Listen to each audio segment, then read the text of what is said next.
Ladies and gentlemen, have you ever found something in your garage that made you question reality? A sock with teeth, a tool you don't remember buying, your ex's wedding ring, still wrapped in duct tape. Now imagine finding a forgotten German prototype from 1935 that looked like a Tatra, smelled like a DKW, and somehow beat the Volkswagen to its own idea by years. I give you the Maier Leichtbau, the lightweight car that got so buried in obscurity, even Google had to phone a friend. And before we pop the hood and the political sabotage, big love to our glorious sponsors, our channel members. Without you, I'd be working at Bob's flea market and Timmy would be converting microwaves into experimental scooters. Your support keeps this show running, keeps Timmy legally employed, and prevents Bob from trademarking AI-proof aluminium underpants. Thank you, brave heroes of history and bad ideas. Picture this: Germany, 2008. Jörg Janssen, classic car whisperer, stumbles into a cluttered mechanic shop in Krefeld. Amid the chaos of Beetle husks and grease-stained dreams, he uncovers a dusty, red-painted oddity with louvered engine vents that scream Tatra and a face that says, "I've seen things." The shop's owner explains, "It was a client's pet project, but he ghosted us, so we parked it and forgot it existed, like my gym membership." Under the hood, a VW engine from the 1960s. But the real mystery was the brass plate, Maier Leichtbau, vehicle number LM050135, motor 20 HP. That's not a model number, that's a historical breadcrumb. Janssen, curious as a cat and just as likely to knock things over, got the car running and wheeled it out to Schlossdick Classic Day. There, among the polished Porsches and gleaming gull wings, this red misfit drew gawkers and one very serious Dutch historian, Herman van Oldeneel. Soon, a chase across archives began, one that led not to an automaker, but to a man, Friedrich Eugen Maier, a pilot, an engineer, and apparently the German Doc Brown. Friedrich Maier was born in 1898, served in World War I, studied engineering, and worked at Junkers and Albatross. By the early 1930s, while most people were figuring out how to afford bread, Maier was filing patents on self-supporting monocoque chassis, adjustable seats, and steering-linked headlights.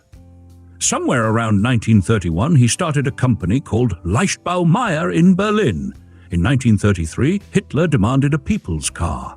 Instead of waiting for the contract to go to Porsche, Maier got funding, 300,000 Reichsmarks from Munich backers, and built his own vision, a lightweight steel-bodied sedan, rear engine, with a DKW two-cylinder two-stroke and some of the boldest features this side of the Jetsons. It's believed Maier may have shown it at the 1935 Berlin Motor Show. The problem? Ferdinand Porsche had the Führer's favor, and Maier didn't. So, like any invention not blessed by state propaganda, Maier's car was shoved into the shadows and his patents were quietly redistributed. Translation: they vanished like your neighbor's crypto savings. The one and only Leichtbau prototype had a central headlight that turned with the wheel. Yes, decades before Citroën made it chic. The body was streamlined, with slatted engine vents that gave it a vaguely amphibious look, like a Tatra had a baby with a toaster. Power came from a DKW 692 cubic centimeters two-cylinder two-stroke making 20 horsepower. It was rear-mounted, driving the rear wheels via a 3-speed manual. But this wasn't just an engine on wheels. Maier added innovations that still feel advanced: adjustable suspension height, spring and shock absorber combos, and a self-supporting monocoque body. Unfortunately, Maier was too far ahead. In 1939, the Nazi shell plan consolidated the German auto industry and banned tiny independent makers like Maier from producing cars. His patents were offered to Auto Union, who thought about using them for the DKW F9 but ultimately passed. Rumor has it Peugeot also took a peek. The 23 came out in 1947 with, surprise, a self-supporting steel body. During the war, Maier's Berlin workshop was bombed into oblivion. His patents were either confiscated or lost in legal disputes. The man who once dreamed of a German future with affordable, innovative transport ended up alone, broke and embittered. His family left him. Soviet authorities tried to drag him eastward for his aircraft expertise, but he escaped, only to return to a life that had already moved on without him. The Leichtbau prototype, damaged in the 1943 raids, was moved to a cowshed. By the 1970s, it was little more than a ghost with wheels. A TV crew borrowed it in 1975 to play a wrecked car in the World War II series Tadalozza and Wolf, and promptly gutted it, swapping in a VW 1200 cubic centimeters /30 Fördersturk engine just to make it move on camera. That's the 20th century version of casting Daniel Day-Lewis and making him lip-sync. Maier died in 1976, forgotten and penniless. His estranged daughter sold the car and his beloved Peugeot 202 to a props company in Aachen. Along with them, every last paper he'd saved.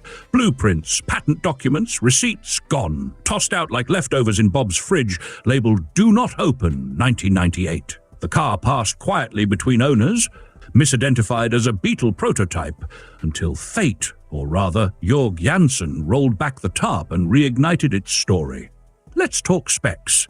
The Maier Leichtbau wasn't just clever, it was outrageous for its time. That monocoque steel body, designed when most cars still looked like horse carriages with stage fright. The adjustable height suspension, built in the 1930s. That turning headlight? Yes, before Citroën DS. Even the driver's seat height could be changed, a feature that only showed up in mass-market cars decades later. It was a greatest hits of ideas that hadn't even charted yet. It had compact lightweight wheels, drum brakes all around, because 1935, and a clever layout that allowed a roomy interior despite the car's small footprint. Overall weight, just 684 kilograms, 508 pounds, with a maximum load of 1,034 kilograms, 2,279 pounds. So, what was it worth? Here's the kicker. This wasn't some backyard experiment. Maier's project was funded to the tune of 300,000 Reichsmarks, which by today's standards equals well over $1.5 million, when adjusted for inflation and historical purchasing power.